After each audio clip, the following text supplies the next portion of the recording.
técnicas iniciais ainda empíricas em 1900 começou em 1912. Foi o professor Ravoux, francês, que começou lá. Ele usava em doses crescentes, de 1 centímetro, 2, 3, 4, 5 até 10.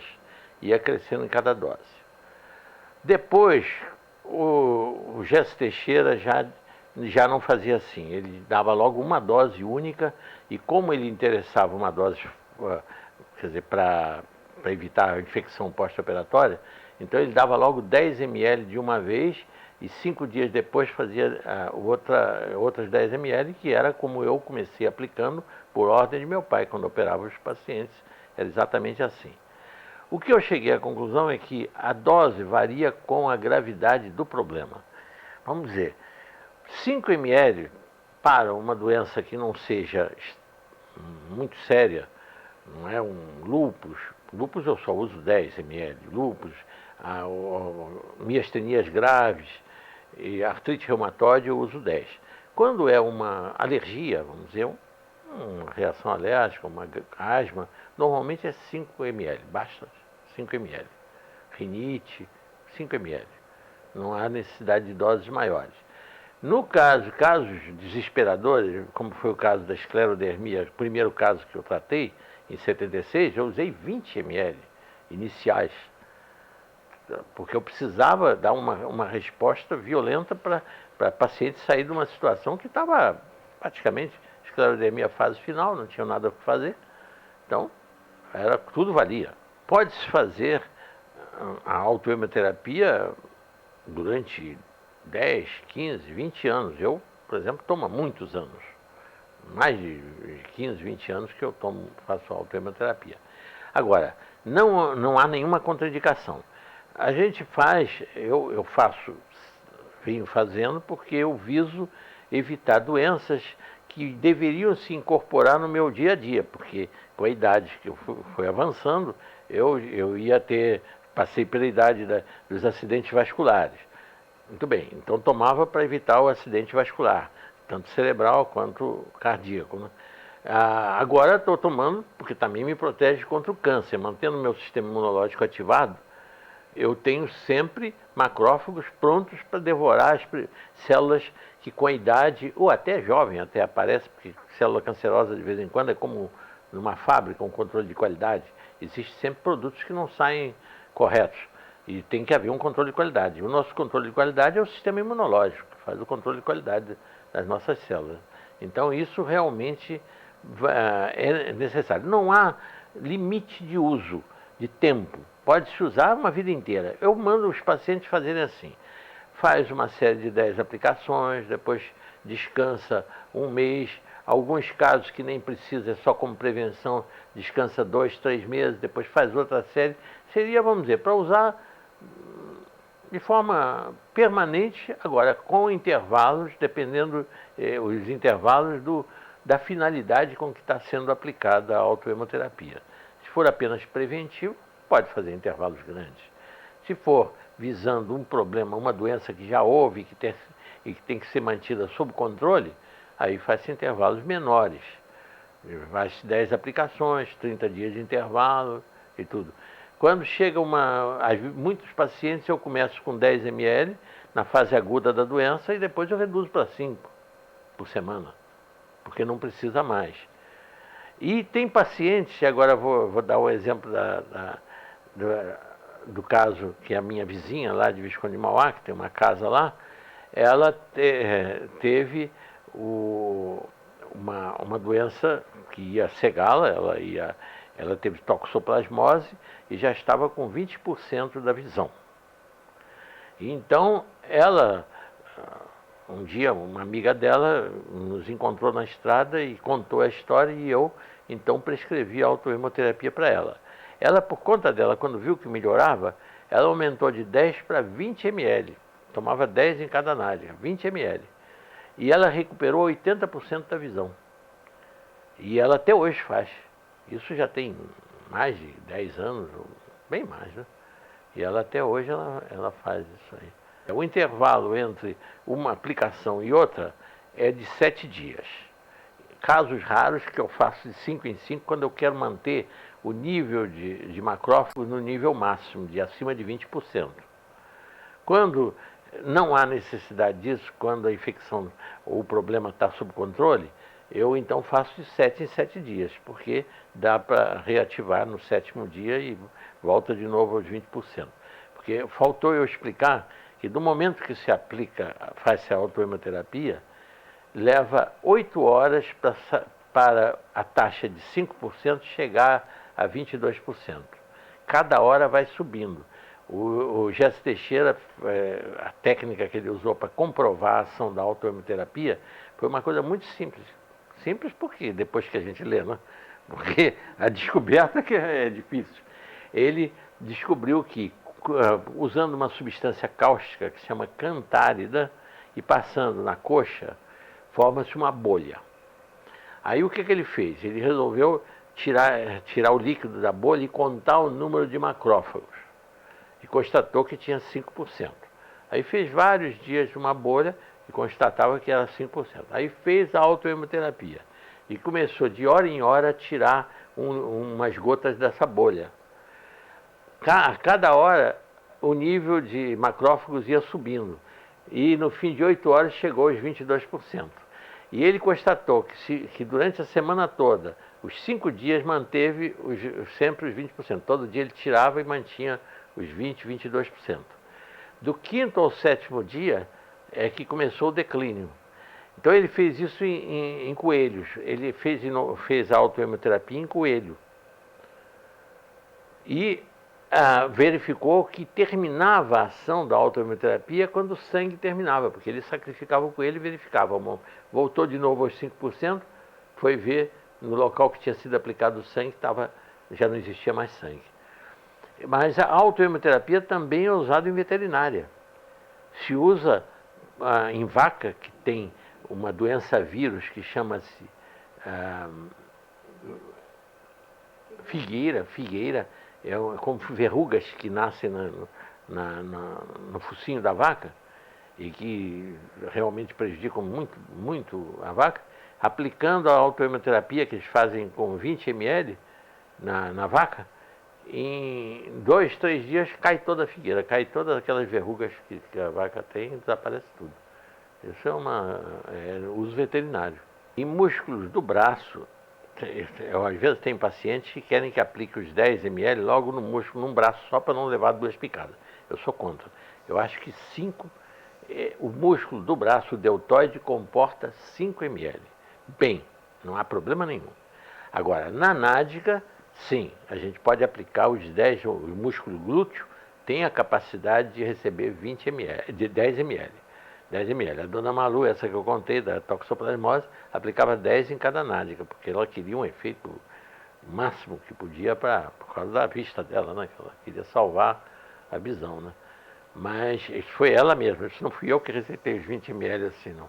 Isso foi a própria paciente que decidiu tomar de 20 ml para ter um resultado mais eficiente, né? Então, a dosagem, há casos que eu acredito, e dependendo também, teria que ser feito um estudo, qual a necessidade real. Por exemplo, se tem relação essa quantidade, é uma coisa que eu já vim pensando nisso. Qual seria a relação entre o peso corporal?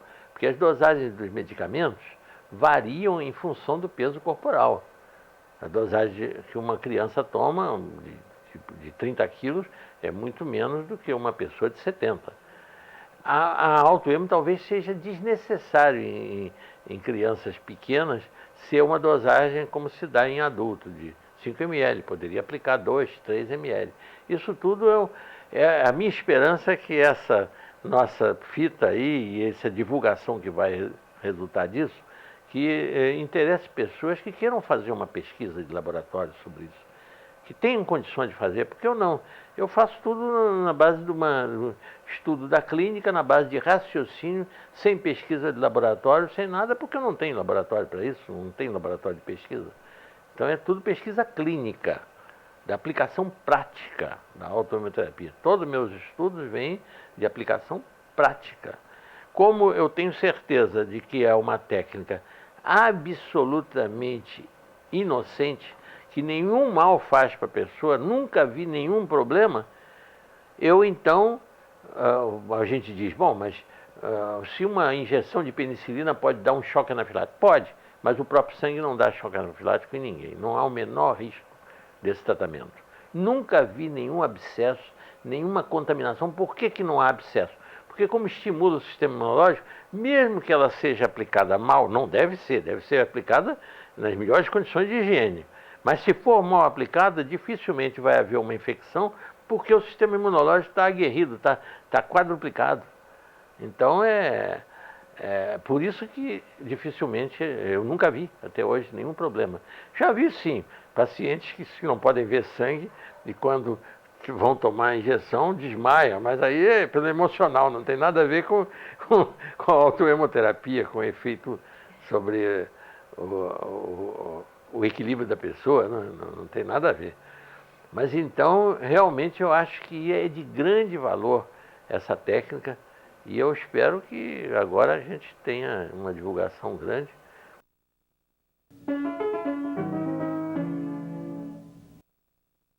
Ele foi um filho de jardineiro que chegou a Lorde, que jamais um filho de jardineiro tinha chegado a Lorde, graças ao bendito afogamento de Winston Churchill, que tinha 8 anos de idade, quando caiu no poço, e ele tinha 10.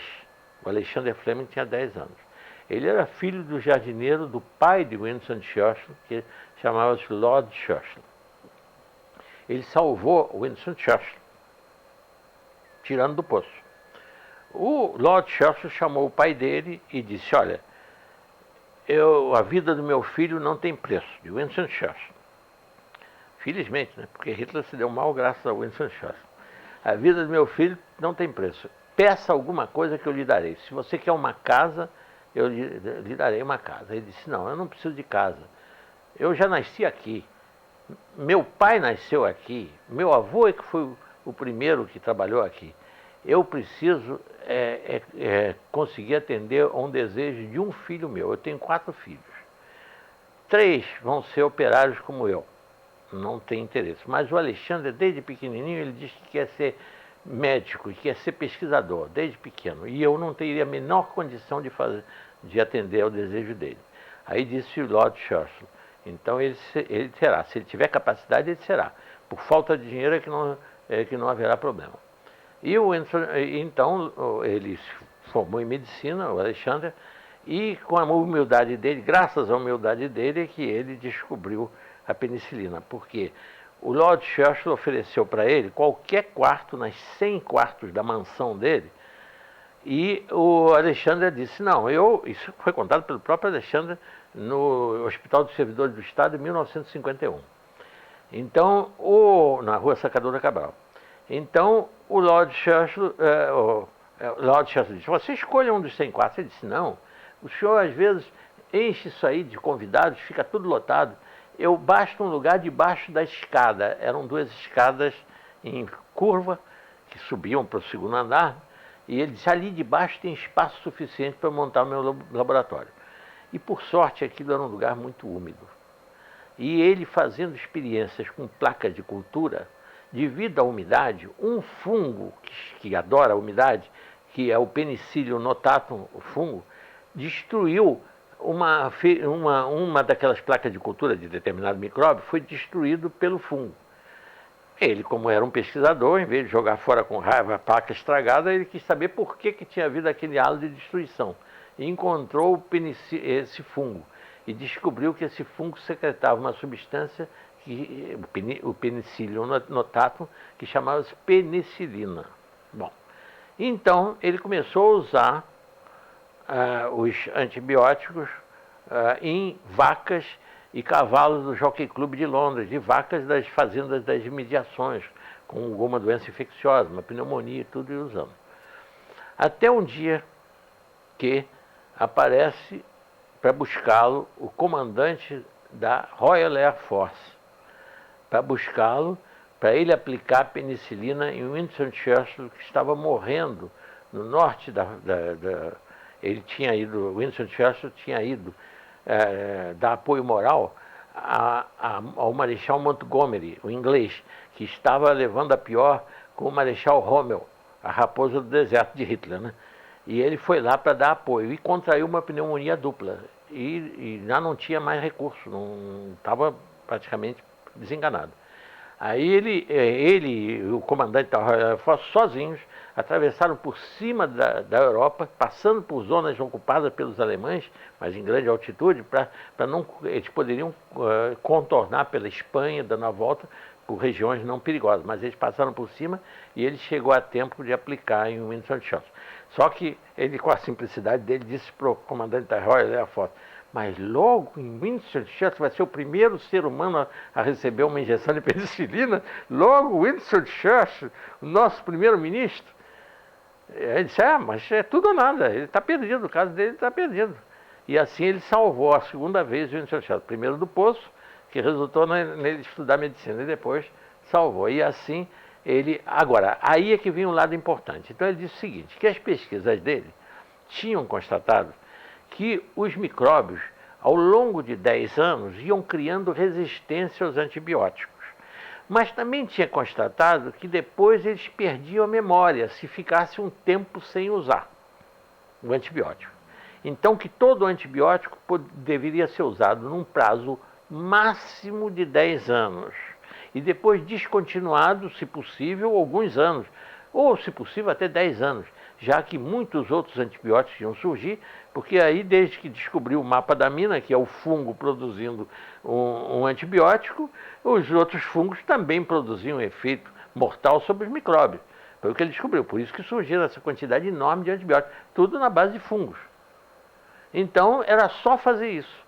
Mas a ganância resultou em usar o antibiótico permanentemente, não descontinuar, e com isso os micróbios criaram resistência e hoje já há até, dizem de brincadeira os médicos que trabalham em hospital, até micróbios residentes, que já até adoram antibióticos, já não são nem resistentes, são residentes, já adoram isso. Então isso é que foi a história contada por Alexander Fleming, o descobridor da penicilina. E foi os antibióticos é que levaram a descontinuar o uso da autoimunoterapia. Quando o normal, o que certo seria, era acrescentar, somar e não substituir. Por quê? Porque cada um age de uma forma diferente. O antibiótico age impedindo a reprodução dos micróbios e o sistema imunológico é que, aproveitando a pouca quantidade de micróbios e sendo ativado o seu sistema imunológico pelo próprio micróbio, e dando tempo para isso, pelo fato do antibiótico controlar a reprodução do micróbio, ele então ele devora depois macro e fagos. Macrófago, o termo macro é grande, e fagos é comer, come partículas grandes. Quer dizer, o macrófago aí devora o micróbio, aproveitando o fato do antibiótico. Quer dizer, se tivesse continuado usando a autoimunoterapia junto com o antibiótico, até haveria muito menos casos de resistência ao antibiótico, porque não sobrariam cepas resistentes que depois se reproduzem em outras cepas resistentes de micróbios.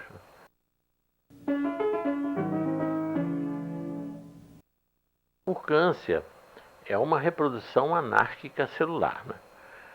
Se o organismo da pessoa não reconhece essas células como próprias e começa a destruí-las no nascedouro, a pessoa pode produzir células chamadas pré-cancerosas e terminar aí, não chegar a células cancerosas, se o sistema imunológico estiver devidamente atuante, né? O câncer é muito mais frequente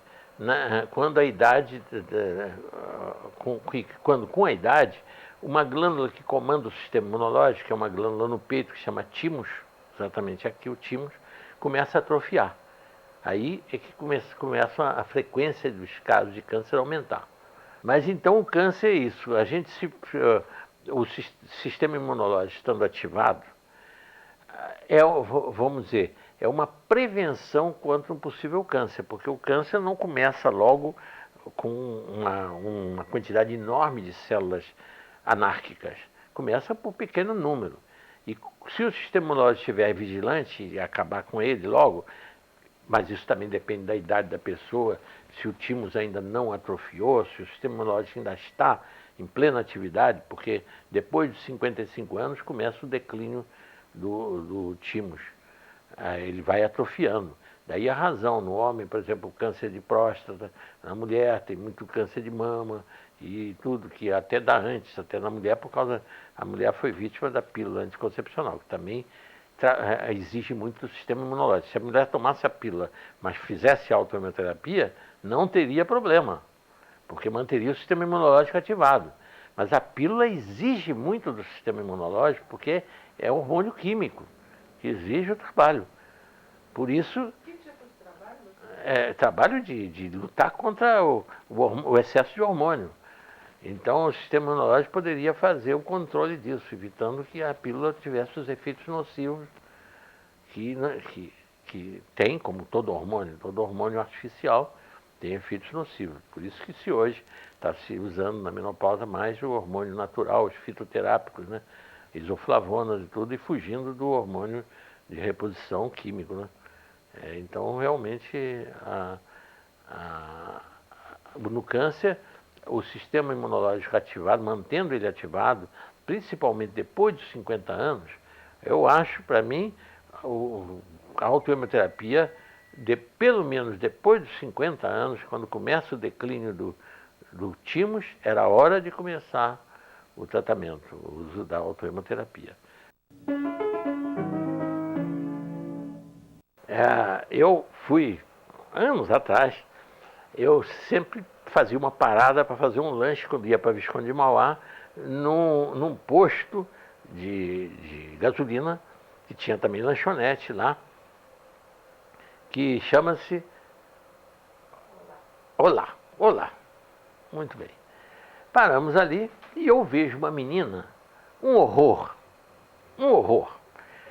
Mas olha, ela era violeta, violasse a pele, mas uma coisa, eu nunca tinha visto acne igual. Nunca tinha visto coisa igual. Pior eu nunca vi. Até hoje.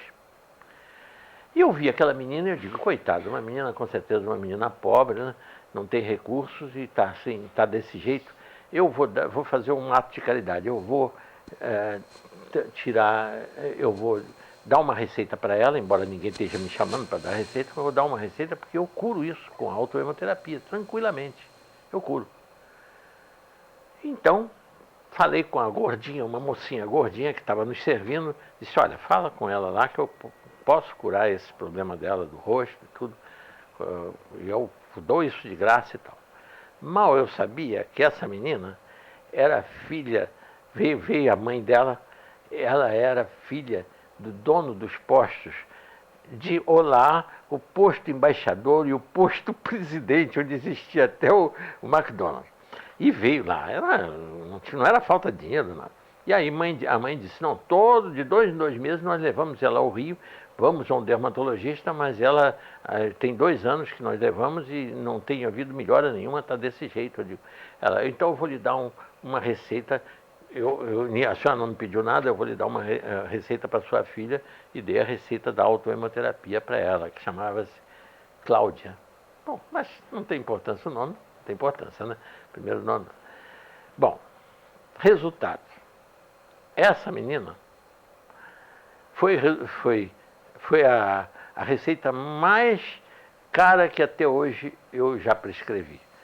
Porque durante 1 ano eu não conseguia pagar nada no posto lá. Chegava lá, na caixa, o dono do posto já tinha deixado a ordem. Não recebe dinheiro meu de jeito nenhum. Não recebeu. Até que 1 ano depois eu decidi nem ir mais lá ao posto, porque já estava constrangido de não poder pagar nada quando ela se curou desse acne terrível. Ficou limpa, completamente. Ficou completamente. Uma coisa milagrosa. Completamente milagrosa. O pior caso de acne que eu já vi na vida.